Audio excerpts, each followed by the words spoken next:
In this episode, we focus on something that affects security outcomes just as much as technology: relationships. If you are new to cybersecurity, it is natural to picture security as a specialized team that works in its own lane. But in most organizations, security only succeeds when it is woven into the work of many other groups. That weaving does not happen automatically, because different teams have different goals, pressures, and definitions of success. Cross-functional relationships are how security becomes embedded rather than bolted on, meaning security is present early in decisions instead of arriving late to block them. Trust is the key ingredient, because when other teams trust security, they share information earlier, they ask for input sooner, and they treat security guidance as help rather than interference. By the end of this lesson, you should understand what it means to be embedded, how trust is built across teams, and what behaviors make security a partner rather than a roadblock. Before we continue, a quick note. This audio course is a companion to our course companion books. The first book is about the exam and provides detailed information on how to pass it best. The second book is a Kindle-only ebook that contains 1,000 flashcards that can be used on your mobile device or Kindle. Check them both out at cyber.author.me in the Bare Metal Study Guide series. Cross-functional relationships exist because security touches everything, but security does not own everything. Product teams care about features and user experience. Operations teams care about reliability and uptime. Engineering teams care about delivery speed and maintainability, and business teams care about goals, timelines, and customer outcomes. Security cares about reducing exposure and limiting harm, which can feel like a different mission, especially when security advice adds friction. A trusted security team learns the language of other teams and frames security needs in terms of shared outcomes, such as stable operations, fewer emergency disruptions, and safer customer experiences. When security communicates only in technical terms, other teams may tune out, not because they are careless, but because they cannot connect the message to their responsibilities. Relationships are the bridge that converts security intent into coordinated action. Being embedded starts with showing up early and consistently, not only when something is wrong. A common pattern in weak security cultures is that security appears mainly during incidents, audits, or late-stage reviews, which conditions other teams to see security as a source of stress. A more effective pattern is predictable engagement, such as participating in planning conversations, being available for design questions, and building regular touchpoints where issues can be raised safely. This does not mean security must attend every meeting. It means security must be present in the moments where decisions are made that shape risk.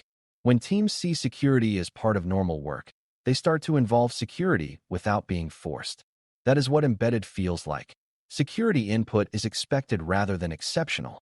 Trust is built through competence, consistency, and respect. Competence means security advice is accurate, relevant, and practical, not vague warnings. Consistency means security applies standards fairly across teams and does not change expectations unpredictably.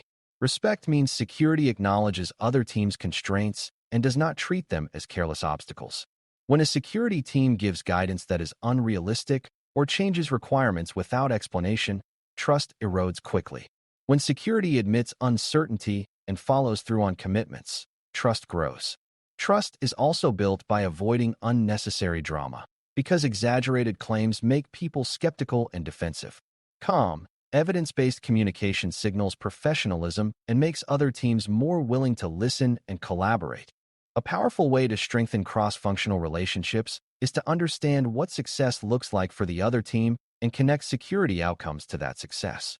For example, operations teams want fewer outages and smoother recovery, so security can align around practices that reduce change-driven incidents and improve incident coordination. Product teams want faster delivery without customer harm, so security can align around early design input that prevents rework and reduces late surprises.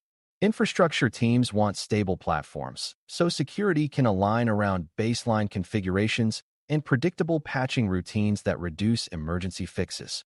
Business stakeholders want predictable execution, so security can align around risk-based prioritization that avoids random interruptions. When security can say, "Here is how this reduces your pain and supports your goals," security becomes a partner rather than a burden. Cross-functional relationships also improve when security offers clear decision support instead of just rules. Many teams do not mind security requirements as much as they mind uncertainty and rework. If security can provide simple criteria for what needs extra attention, what is acceptable risk, and what requires escalation, teams can make decisions with fewer surprises. For example, if a team knows that changes touching sensitive data require a certain level of review, they can plan for it and avoid late delays. If a team knows that exceptions are possible but require compensating controls and an expiration date, they can work with security rather than fighting in hidden ways. Decision support feels collaborative because it helps teams move forward safely. Pure rule enforcement often feels adversarial because it blocks progress without showing a path. Another relationship-building behavior is making security easier to consume. In many organizations, people avoid security not because they dislike safety, but because security processes can be confusing, slow, or inconsistent. When security simplifies its engagement points, like having clear intake paths for questions, predictable review turnaround times, and consistent guidance, teams are more willing to engage early. When security is slow or hard to reach, teams learn to proceed without security and hope for the best. That creates hidden risk and late-stage conflict. Embedded security means the secure path is the easier path, or at least not the hardest path. Achieving that often requires security to improve its own processes as much as it asks others to improve theirs. Cross-functional relationships are also strengthened by learning how to disagree well.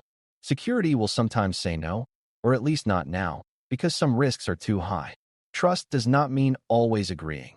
It means being able to negotiate trade-offs without losing respect. When security explains why a risk is high in plain terms, proposes alternatives, and acknowledges the business goal, disagreement becomes a joint problem-solving effort. When security simply blocks without explanation, teams may view security as arbitrary and look for ways around it. The ability to disagree with clarity and calm is one of the biggest indicators of a mature security culture.